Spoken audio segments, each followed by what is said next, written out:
Bonsoir mesdames, mesdemoiselles et messieurs et bienvenue à ce journal dont voici les principaux titres.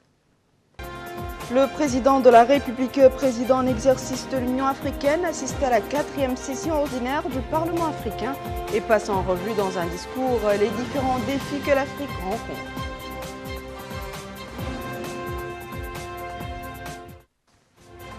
L'Assemblée nationale adopte 2 conventions de prêt avec le FADES destinées au financement d'un programme d'appui aux projets et installations du secteur privé en Mauritanie.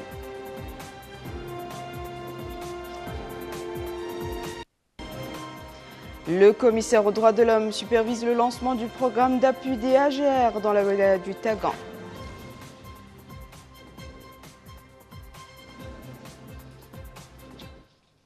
Merci de vous joindre à nous, mesdames et messieurs. Nous ouvrons ce journal par les activités du président de la République en Afrique du Sud. M. Mohamed Ould Abdel Aziz a assisté aujourd'hui au siège du Parlement africain dans la banlieue de Midland à la 4e session ordinaire du Parlement africain. La session qui a été ouverte par l'hymne de l'Union africaine a été marquée par un discours prononcé par le président de la République, président en exercice de l'Union africaine, dans lequel il a souligné que le Parlement panafricain se distingue des autres parlements nationaux par la représentation des peuples africains à la fois dans leur diversité et leur communauté de destin. Synthèse de ces activités avec Babacar Ndiaye.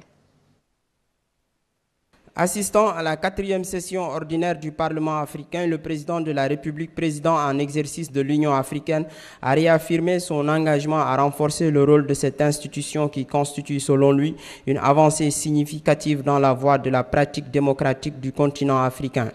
Vous représentez, honorables membres du Parlement, la face rayonnante d'une Afrique qui, dans la modernité, restaure les traditions ancestrales africaines de tolérance et de sérénité du débat en vue de dégager une profonde vision permettant d'aboutir à des solutions appropriées aux problèmes posés, a lancé le chef de l'État dans un discours en marge du 10e anniversaire de la création du Parlement africain qui a réuni plusieurs chefs d'État. Dans la foulée, le président de la République a rappelé la nécessité pour le continent africain de faire face au terrorisme, aux crimes organisés et aux conflits armés. Nos pays subissent encore un retard dans le développement économique et social. La pauvreté, le chômage, les endémies et l'insécurité alimentaire représentent encore de sérieux défis. Nous ne pouvons y faire face qu'en unissant nos efforts, a-t-il complété. Dans ce sens, le président de la République a annoncé l'élaboration et la mise en œuvre d'une vision globale permettant de réaliser une intégration économique continentale. Les regards sont tournés vers vous, les espoirs placés en vous, nos parlements nationaux s'inspirent de vous, la jeunesse africaine aspire à l'édification d'une Afrique unique avec une seule voix, a conclu le président de la République. En marge de cette session du Parlement africain, Mohamed Ould Abdel Aziz a assisté à un dîner offert en son honneur par le président du Parlement africain. Le président de la République, M. Mohamed Ould Abdel Aziz, président en exercice de l'Union africaine, a eu des entretiens aujourd'hui au palais présidentiel à Pretoria avec son homologue sud-africain Jacob Zuma. Les discussions ont porté sur les différents dossiers, en particulier les crises vécues par le continent. Il s'est dégagé une identité de vue à propos des différents dossiers évoqués. Les 2 présidents ont exprimé leur volonté de poursuivre les concertations en vue d'aboutir à des positions communes sur les questions d'intérêt commun sur les plans africains et internationaux. Actualité parlementaire à présent, l'Assemblée nationale a tenu cet après-midi une séance plénière sous la présidence du député M. Mohamed Mohamedou, vice-président de cette Chambre. Au cours de la séance, le ministre de l'Intérieur et de la Décentralisation, Mohamed Ahmed Salem Mohamed Rare, a répondu aux interrogations des députés relatives aux dispositions prises par le gouvernement par rapport aux actes de profanation et à tous ceux qui touchent nos symboles sacrés. Aminata Khan. Au cours de la séance parlementaire présidée par le vice-président de l'Assemblée nationale, Mohamed Ould Mohameden, le député du parti Regroupement national pour la réforme et le développement Tawassoul, Hamdi Ould Brahim, a interpellé le ministre de l'Intérieur et de la Décentralisation sur le déroulement de l'enquête de la profanation du Saint-Coran, mais également des méthodes adoptées pour traquer les malfaiteurs. Tour à tour, les députés ont condamné cet acte et demandé aux autorités de résoudre au plus vite le problème.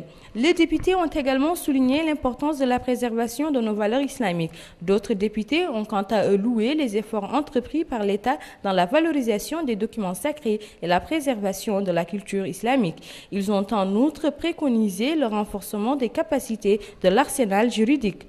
En réponse aux interpellations des députés, le ministre de l'Intérieur et de la décentralisation, Ahmed Salem Ould Ahmed Rar, a rassuré les députés quant au déroulement de l'enquête et il a affirmé que les pouvoirs publics assumeront leur responsabilité entière dans la garantie de la sécurité et le traitement de cette question avec fermeté et sérénité, mettant en garde contre toute instrumentalisation de cet événement par des personnes malveillantes. Le ministre de l'Intérieur et de la décentralisation a précisé que sur instruction du président de la République, les autorités nationales œuvreront à protéger les symboles sacrés, soulignant la grande attention accordée par les autorités à l'islam et aux constantes religieuses de la Oumma. Le ministre de l'Intérieur et de la décentralisation, M. Ahmed Salem Ould Ahmed Rar, a enfin rassuré sur le sérieux et le sens de la responsabilité avec lesquels l'État est déterminé à traiter ce sujet. L'Assemblée nationale a adopté 2 projets de loi au cours d'une séance plénière tenue aujourd'hui sous la présidence de son vice-président, le député Mohamed Mohamedou. Le premier projet de loi porte sur la ratification d'une convention de prêt destinée au financement d'un programme d'appui aux projets et installations, petites et moyennes entreprises du secteur privé en Mauritanie. Plus de précisions avec Bakar Baylaba. Le programme en question vise à contribuer aux efforts engagés pour soutenir des projets de développement à même de créer des emplois, d'accroître la production et réduire la pauvreté. L'enveloppe financière de ce prêt est de 15 milliards d'ouguiyas remboursables sur une période de 10 ans. Le second projet porte sur la ratification d'une convention de prêt signée le 15 décembre 2013 entre la Mauritanie et le FADES, destiné au financement d'un projet d'eau potable et de développement des oasis en milieu rural. Ce projet est financé à hauteur de 21 milliards d'ouguiyas remboursables sur une période de 26 ans.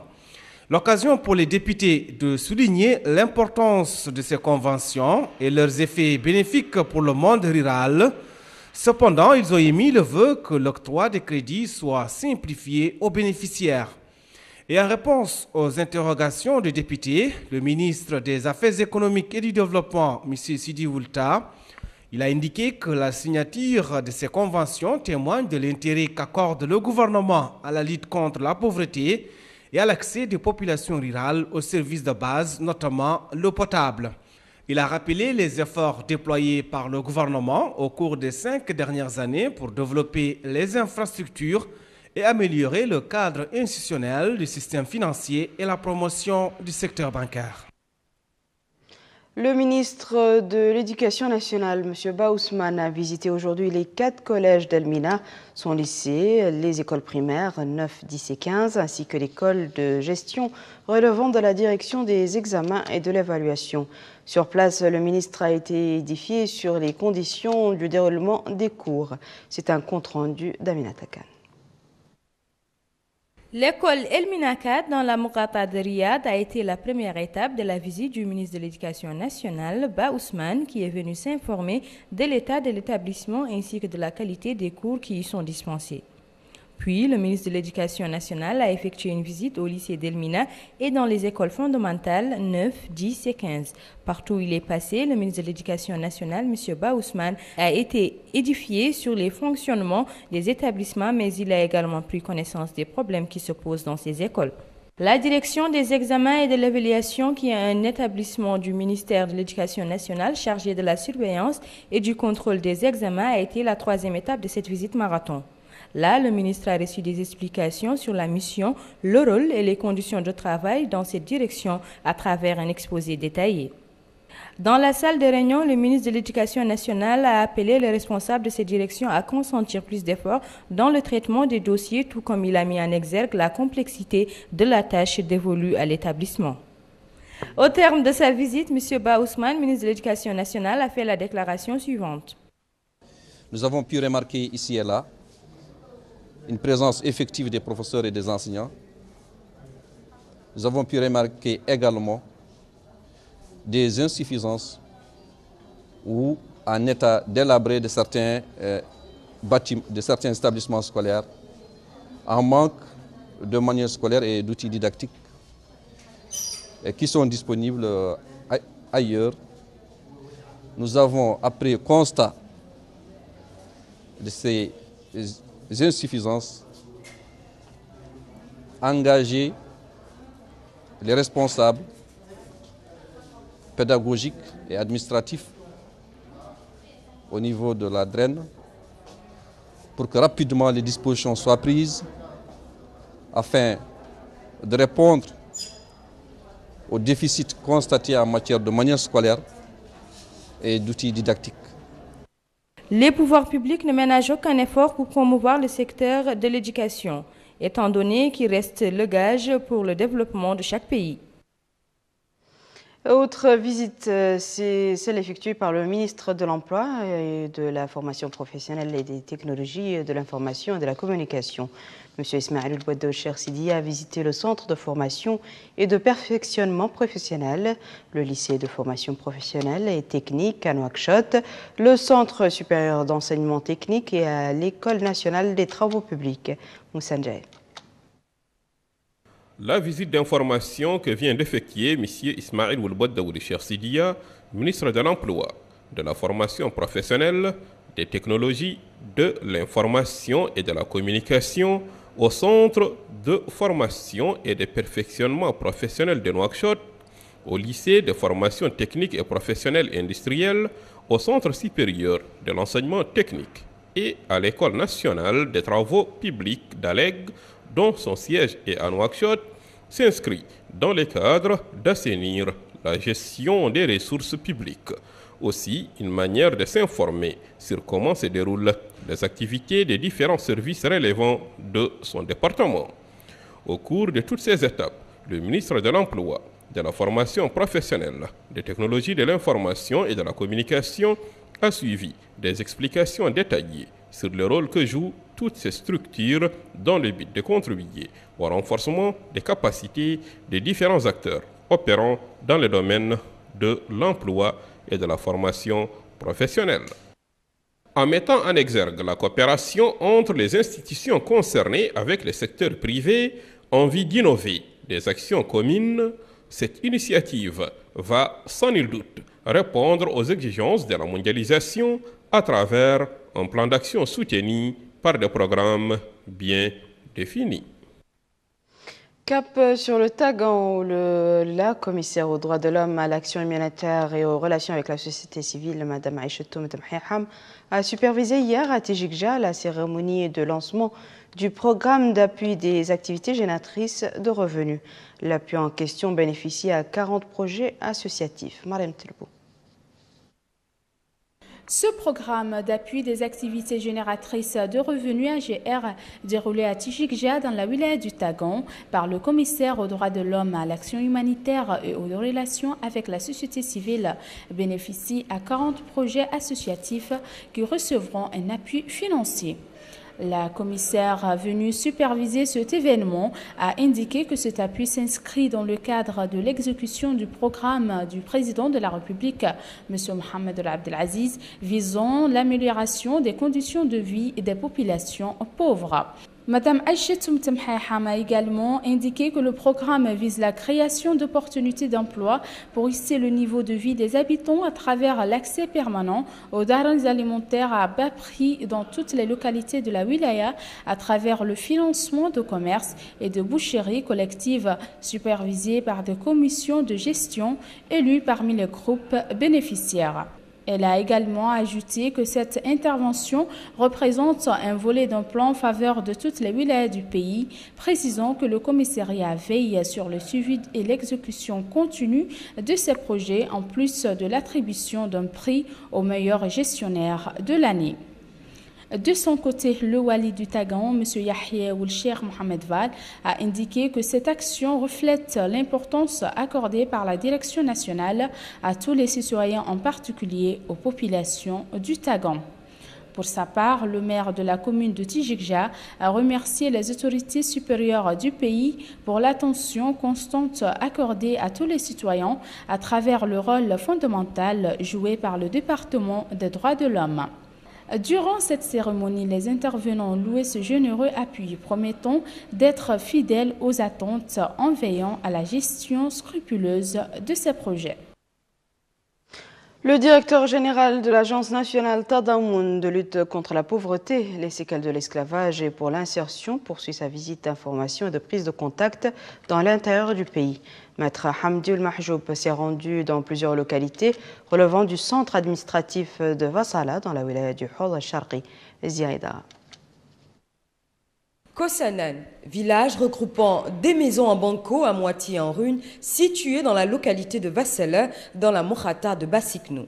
Ici, on manque de toute infrastructure de base. À vue d'œil, la remarque est imminente, la précarité et la pauvreté des habitants qui y vivent. Des laissés pour compte qui vivent sans eau ni électricité, encore moins des centres de santé, sans parler d'écoles. Cette population ne détient au final qu'un peu d'espoir qui s'est vu grandir avec l'arrivée du directeur général de l'agence Tadamoun, chargé de lutter contre la pauvreté, les séquelles de l'esclavage et pour l'insertion.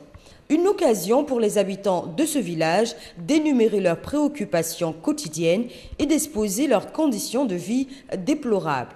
Sous le regard interrogateur des villageois, le directeur de l'agence Tadamoun, Maître Hamdi Mahjoub, a tout d'abord rappelé la fonction de son agence avant de rassurer les habitants que leurs problèmes sont sus désormais et qu'ils deviennent ainsi une préoccupation pour l'agence Tadamoun, qui, conclura-t-il, a été créée pour résoudre ce genre de problème.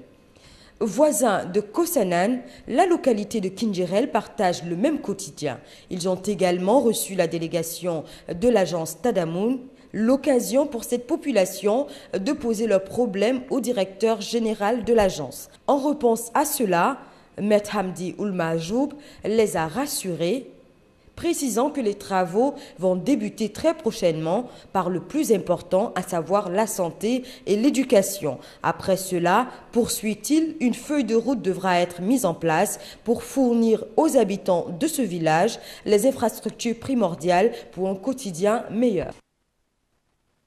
Une délégation d'experts de la Banque mondiale a visité aujourd'hui Nouadhibou, l'autorité de la zone franche. La délégation a tenu une réunion avec le président de l'autorité de la zone franche, M. Mohamed El Daf, réunion qui a porté sur les voies et moyens susceptibles de renforcer la coopération et de soutenir le secteur privé. Le président de l'autorité de la zone franche a rassuré les visiteurs, ajoutant que l'investissement privé est une priorité, d'où l'importance de son encouragement. Au terme de la visite, la délégation de la Banque mondiale a tenu une réunion élargie au staff administratif de l'autorité de la zone franche. Restons toujours à l'intérieur du pays où ont débuté à Zouerat les travaux d'un atelier destiné à la création d'un conseil régional du Tirzamour pour l'environnement et le développement durable. Le nouveau conseil a pour mission d'engager la concertation et la coordination pour la mise sur pied d'un plan directeur régional pour l'environnement. Ce conseil est présidé par le Wali du Tirzamour avec comme membre le délégué régional de l'environnement, les Hakam des Mourada'a, le maire central et les chefs des services techniques. Retour à Nouakchott pour parler de l'énergie. Dans le cadre de notre série de reportages sur ce secteur, nous jetons ce soir un coup de projecteur sur le niveau de production nationale d'électricité. Un niveau qui s'est élevé considérablement grâce à la construction d'une nouvelle infrastructure pendant les dernières années. Mohamed Abdallah Ulab. Les ressources électriques ne souffrent désormais d'aucun déficit. C'est une réalité confirmée par l'ensemble des services techniques relevant du ministère du pétrole, de l'énergie et des mines. Et pour preuve, la construction de plusieurs stations électriques, des stations qui représentent aujourd'hui une fierté nationale. Cette centrale est venue à atténuer cette défaillance, ce manque d'énergie. Actuellement, il est composé de 7 groupes, chaque groupe de 1500 kW. Ça fait au total 10 500 kW. À la côte, près du port, a été entamé depuis 2 ans les travaux dans cette station. Une station composée de 9 générateurs, dont la capacité de chacun est de 4000 kW. Elle participe à hauteur de 40% dans l'alimentation de la ville de Nouakchott. Avant la construction de cette centrale, on vivait des coupures périodiques à cause de la puissance manquante au niveau de Nouakchott. Un autre fruit de la coopération entre la Mauritanie et ses partenaires, il s'agit d'une centrale solaire photovoltaïque. C'est un projet national considéré comme le plus grand en matière de l'énergie solaire. Il produit 25 gigawatts par heure. La centrale solaire alimente la ville de Nouakchott par un pourcentage de 10 à 15% de sa charge. On a un champ de panneaux d'environ de 30 000 panneaux solaires. D'ailleurs, les réalisations ne connaissent pas de limites. Ici, au chantier de la station mixte, une course contre la montre semble déjà engagée pour rendre cette structure opérationnelle avant le mois de mars 2015. L'actualité internationale à présent, les présidents américains et palestiniens Barack Obama et Mahmoud Abbas ont eu hier un entretien difficile sur le processus de paix israélo-palestinien.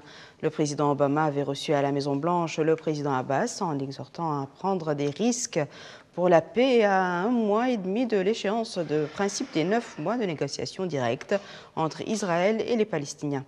2 semaines après avoir exhorté le Premier ministre israélien Benjamin Netanyahou à prendre des décisions difficiles, le président des États-Unis a affirmé que le temps était venu pour les dirigeants des 2 parties de saisir l'occasion actuelle de parvenir à la paix. Cet accord cadre tracerait les grandes lignes d'un règlement définitif sur les questions dites de statut final, les frontières, les colonies, la sécurité, le statut de Jérusalem et les réfugiés palestiniens. En Afghanistan, cette fois-ci, au moins 16 personnes ont été tuées aujourd'hui et une quarantaine d'autres blessées, dont une femme enceinte et 2 jeunes enfants, dans un attentat suicide dans un marché public au nord du pays, après près de 2 semaines d'une élection présidentielle à la fois placée sous haute sécurité et cruciale pour le pays. L'attentat a été perpétré dans la capitale de la province reculée de Faryab, frontalière du Turkménistan, ont indiqué les autorités locales, précisant que la charge explosive avait été placée dans un petit véhicule sur lequel circulait le kamikaze. Le nord de l'Afghanistan avait été relativement épargné par les violences au premier jour de l'insurrection talibane, mais au cours des dernières années, les insurgés ont accentué leurs infiltrations dans ces zones. Ce sera tout pour ce journal, mesdames et messieurs. À présent, le rappel des titres. Le président de la République, président en exercice de l'Union africaine, assiste à la 4e session ordinaire du Parlement africain et passe en revue dans un discours les différents défis que l'Afrique rencontre.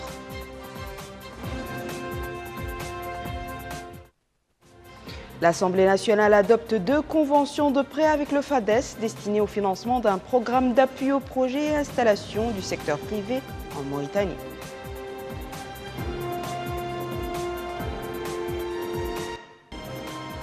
Le commissaire aux droits de l'homme supervise le lancement du programme d'appui des AGR dans la wilaya du Tagan.